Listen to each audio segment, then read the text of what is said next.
توجہ سے سنیں آیت نمبر 165، وَمِنَ النَّاسِ، اور لوگوں میں سے کچھ ایسے ہیں، مَن يَتَّخِذُ مِن دُونِ اللَّهِ أَندَادًا، کہ جو اللہ کے علاوہ اوروں کو اس جیسا بنا لیتے ہیں۔ کسی کو بھی اللہ تعالیٰ کیا فرمانا چاہتا ہے؟ کسی کو بھی تم اللہ جیسا قرار نہیں دے سکتے، نہ کوئی اللہ جیسا ہے۔ لیس کمثلہ شیء، سورۃ البقرہ کے آغاز میں آپ کو اگر یاد ہو، فلا تجعلوا للہ اندادا وانتم تعلمون، اللہ کے وہاں انداد، یہی والا لفظ یہاں پر دوبارہ آیا۔ انداد جمع ہے ند کی، نون اور دال پر تشدید۔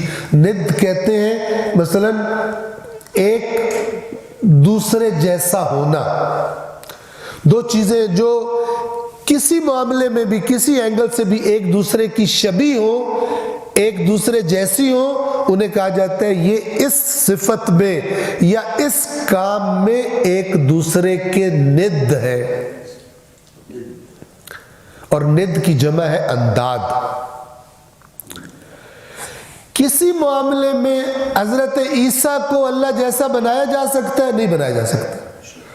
کسی معاملے میں رسول اللہ کو اللہ جیسا بنایا جا سکتا ہے؟ نہیں بنایا جا سکتا۔ کسی معاملے میں حضرت علی کو اللہ جیسا بنایا جا سکتا ہے؟ نہیں بنایا جا سکتا۔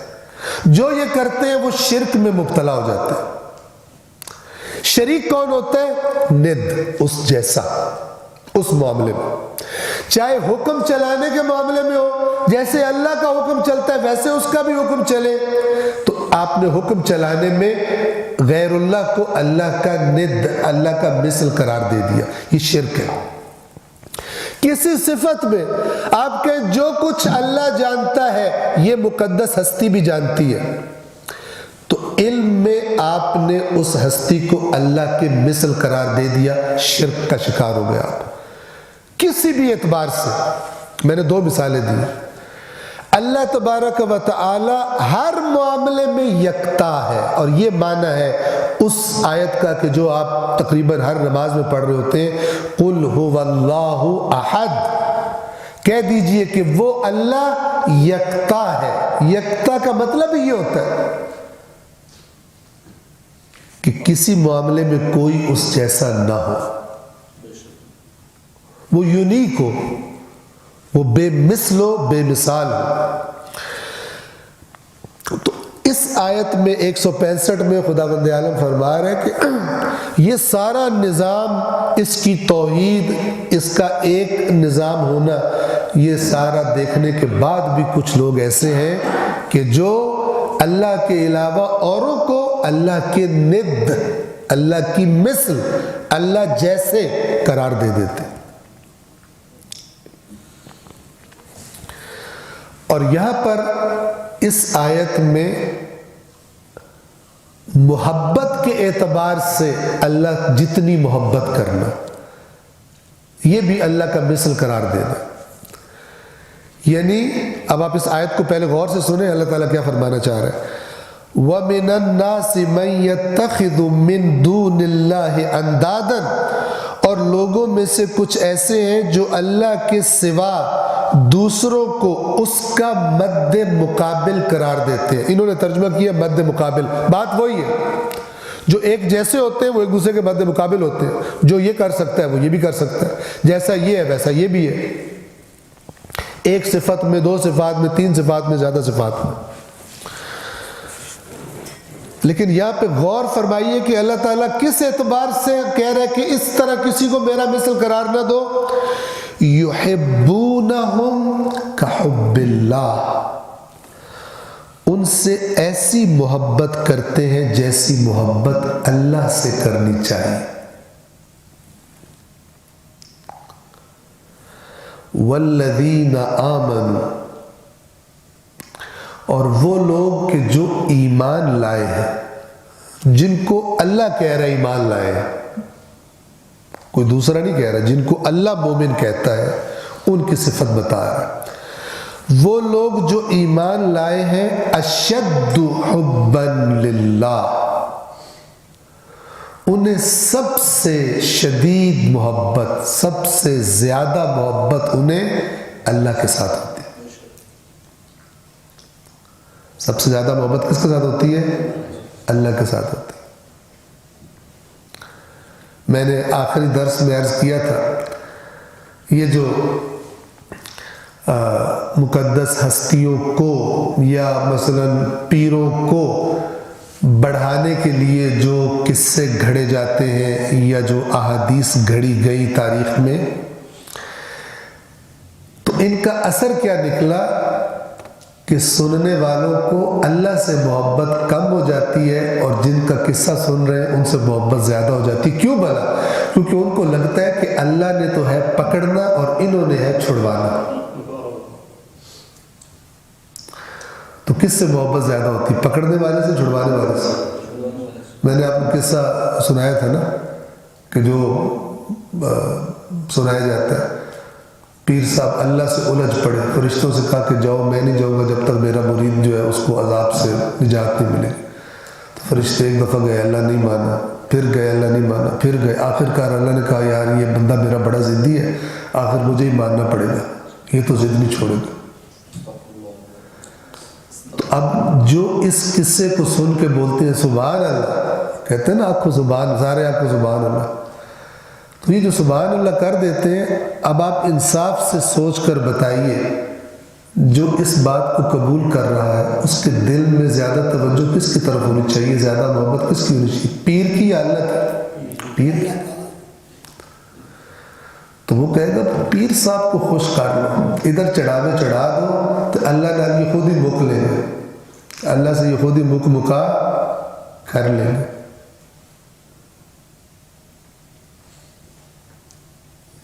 باطل ہے۔ میری بات کو بہت غور سے سنیے گا، اگر آپ چیک کرنا چاہتے ہیں نا کہ میں جسے قرآن توحید کہتا ہے اور جسے قرآن توحید کہتا ہے محمد و آل محمد کی توحید وہی ہے، چاہے ان کے نام پہ گھپلے ہوئے ہوں، توحید وہی ہے جو قرآن نے بیان کی، اور انہوں نے کہا ہوا خلاف قرآن کوئی بات ہم سے منسوخ قبول مت کرنا، اگر کوئی کرتا ہے تو وہ خود ذمہ دار ہے۔ اپنے دل میں آپ ہر ایک اپنے دل میں جھانک کے دیکھیں کہ کسی کی محبت اللہ کے برابر یا اللہ سے زیادہ تو نہیں ہے۔ جس کا دل سب سے زیادہ خدا کی طرف کھنچتا ہے وہ موحد ہے۔ رسول اللہ کی محبت خدا کے بعد، خدا کی محبت کے سائے میں، خدا کی وجہ سے، اللہ کی محبت کی وجہ سے رسول اللہ سے محبت، اللہ کی محبت کی وجہ سے آل محمد سے محبت، لیکن سب سے زیادہ کس سے؟ اللہ سے۔ یہ قرآن کہہ رہا ہے۔ اچھا کچھ لوگ کہتے ہیں یہ والی آیت تو مشرکوں کے بارے میں نازل ہوئی ہے، وہ کوئی شک نہیں کہ مشرکوں کے بارے میں نازل ہوئی ہے، جو مثلاً اپنے جن کے بت بنائے ہوئے تھے یا فرشتوں کے بت بنائے تھے یا اپنے گزشتہ جو ان کے بڑے بڑے لوگ گزرے تھے، نیک لوگ، ان کے بت بنائے ہوئے تھے، ان کو پوجتے تھے اور ان سے زیادہ ان کی طرف توجہ ہوتی تھی ان کی اللہ کی نسبت۔ کوئی شک نہیں کہ یہ آیات انہی کے لیے، یہ والی آیت دیگر آیات ان کے لیے نازل ہوئی ہے، لیکن اس کا مطلب یہ ہے کہ یہ آیات انہی تک محدود رہیں گی؟ ہرگز نہیں۔ جس نے یہ بات کہی اس نے قرآن مجید کو محدود کر دیا۔ قرآن مجید کی آیات گزشتہ لوگوں کی غلط باتیں بیان کر کے ایک معیار دے رہی ہوتی ہے کہ یہ کام تم مت کرنا، یہ کام غلط ہے۔ اور معیار کیا ہے توحید کا؟ معیار یہ ہے کہ کسی کو محبت کے معاملے میں بھی اللہ کے برابر قرار مت دو۔ اور ہماری مکتب اہل بیت کی احادیث کی کتاب اصول کافی، کتاب الایمان والکفر، اس کے اندر یہ روایات موجود ہیں کہ فرمایا تم میں سے کوئی اس وقت تک مومن بن ہی نہیں سکتا جب تک کہ تمہاری ساری کی ساری محبتیں اور تمہاری ساری کی ساری دشمنیاں ایک اللہ کی خاطر نہ ہو جائے۔ یعنی خدا تمہاری زندگیوں میں اس مقام پر پہنچ جائے کہ تمہاری دنیا میں تمہیں کس سے محبت کرنی ہے اور کس سے تمہیں محبت نہیں کرنی، یہ اللہ کی طرف سے ڈیفائن کیا جائے اور اس کو فالو کرو تم۔ جب تک معیار خدا قرار نہیں پاتا تب تک تم مومن ہی نہیں بن سکتے۔ یہ بالکل عیناً وہی بات ہے جو یہاں پہ کی جا رہی ہے، کیونکہ انسان کو جس سے سب سے زیادہ محبت ہوتی ہے باقی کام وہ اسی سے پوچھ کے کرتا ہے، ٹھیک ہے نا؟ مثلا انسان کو جس کے ساتھ محبت ہو، مثال کے طور پہ کسی کو اپنی بیگم سے بہت محبت ہے، اس کے ساتھ شاپنگ پہ جا رہا ہے تو وہ کوئی چیز خریدنے لگتا ہے، اسے پسند آتی ہے، توجہ کریں، سمپل سی مثال دے رہا ہوں، خریدنے لگتا ہے، بیگم کہتی ہے مجھے نہیں پسند، کہتی ہے تھی گندی، مجھے غلطی ہوگی جو مجھے اچھی لگی تھی۔ اگلی دکان پہ گیا، کوئی اور مثلا جوتا پسند ہے، جوتے کو کھڑا کے دیکھ رہا، بیگم کہتی ہے نہیں اچھا تھا، کہتا ہے بیگم صاحب آپ کی جوتی پہ مارا ہے اس کو، یہ بھی نہیں۔ جو محبت سب سے زیادہ ہوتی ہے باقی چیزوں کو وہی ڈیفائن کرتی ہے، انسان اپنی محبت اور نفرت کو اس سے پوچھ کر وہ کرتا ہے۔ لہذا یہاں پہ کیا بتایا جا رہا ہے؟ والذین آمنوا، یہ اللہ کے لفظ ہے، وہ لوگ جو ایمان لائے ہیں، اشد حبا للہ، ان کے دلوں میں شدید ترین محبت اللہ کی ہوتی ہے اور باقی محبتیں اس کے زیر سایہ ہوتی ہیں۔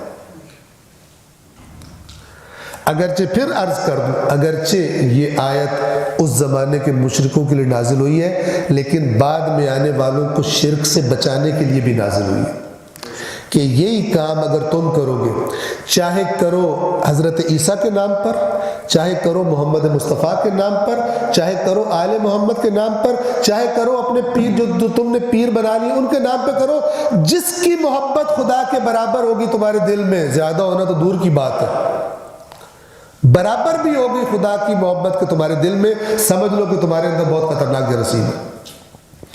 یہاں پر ایک اور شبہ کا میں ازالہ کر دوں، توجہ فرمائیے، ایک صلوات پڑھیں محمد و آل محمد۔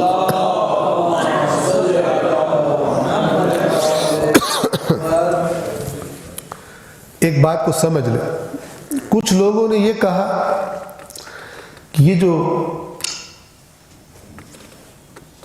مقدس ہستیاں ہیں یہ غیر اللہ نہیں ہے، یہ تو اللہ کے سسٹم کے بندے ہیں۔ یہ باطل ہے، بہت خطرناک مغالطہ ہے، توجہ کریں، اس میں کوئی شک نہیں کہ یہ اللہ کے ماتحت ہے، لیکن تم جو غلو کر کے نسبتیں دے رہے ہو ان کی طرف، تو ان غلط نسبتوں کی وجہ سے تم ان کو وہاں پہ کھڑا کر رہے ہو جہاں پہ اللہ کے برابر آ جائے، یا لوگوں کے دلوں میں اللہ کی محبت کم ہو جائے، لوگوں کو یہ لگے کہ اللہ نے تو ہمیں پکڑنا ہے، انہوں نے ہمیں چھڑوانا ہے، تو اللہ کی طرف توجہ کم ہو جائے، ان کی طرف توجہ زیادہ ہو جائے۔ لہذا قرآن نے جو شفاعت کا تصور پیش کیا ہے، فرمایا ہے کہ پہلے اللہ اجازت دے گا، یعنی اللہ کو سب سے پہلے اللہ کی رحمت میں اگر گنجائش ہوگی تو وہ اذن شفاعت دے گا فلان بندے کے لیے۔ شفاعت کا یہ تصور نہیں ہے کہ اللہ تبارک و تعالیٰ کیس کا فیصلہ سنا کے اعمال کو تول کے کہے گا جہنم میں جا، اور وہ جہنم میں لے جا رہے ہوں گے، آگے سے شفاعت ہو جائے گی، چھوڑ دو ہمارا بندہ، یہ باطل ہے۔ اللہ ہی اذن دے گا پہلے، من ذا الذی یشفع عندہ الا باذنہ، یعنی اللہ کو رحم آئے گا، باقیوں کی باری بعد میں آئے گی۔ تو سب سے پہلے جہاں سے رحمت کا آغاز ہوگا وہ اللہ ہی کی ذات ہوگی،